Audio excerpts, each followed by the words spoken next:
बोंदरगाव इथं सोयाबीन पिकावरील नैसर्गिक शेतीशाळा उत्साहात संपन्न।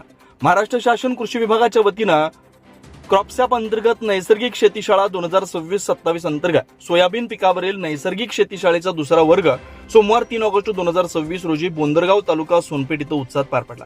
हा कार्यक्रम तालुका कृषी अधिकारी प्रियांक कावरे यांच्या मार्गदर्शनाखाली आयोजित करण्यात आला। यावर्षी सोनपेठ तालुक्यात नैसर्गिक शेतीशाळेसारखा शेतकरी हिताचा उपक्रम प्रभावीपणे राबवण्यात येतोय। शेतकऱ्यांचा त्यास उत्स्फूर्त प्रतिसाद लाभतोय। शेतीशाळेचं आयोजन सहाय्यक कृषी अधिकारी बाळासाहेब शिंगारे यांनी केलं। त्यांनी सोयाबीन पिकातील नैसर्गिक शेती पद्धती, जीवामृत, कीड व रोगांचे एकात्मिक व्यवस्थापन, चिकट सापळ्यांचा वापर, पिकांचं नियमित निरीक्षण, कमी खर्चात अधिक उत्पादन मिळवण्यासाठी आवश्यक उपाययोजनांबाबत सविस्तर मार्गदर्शन केलं। उपस्थित शेतकऱ्यांच्या विविध शंकांचं निरसन करून त्यांच्याशी सखोल चर्चा करण्यात आली। या कार्यक्रमास मंडल कृषी अधिकारी कैलास गायकवाड, उपकृषी अधिकारी दिनकर नागरगोजे, श्रीकांत पवार यांचं विशेष सहकार्य लाभलं।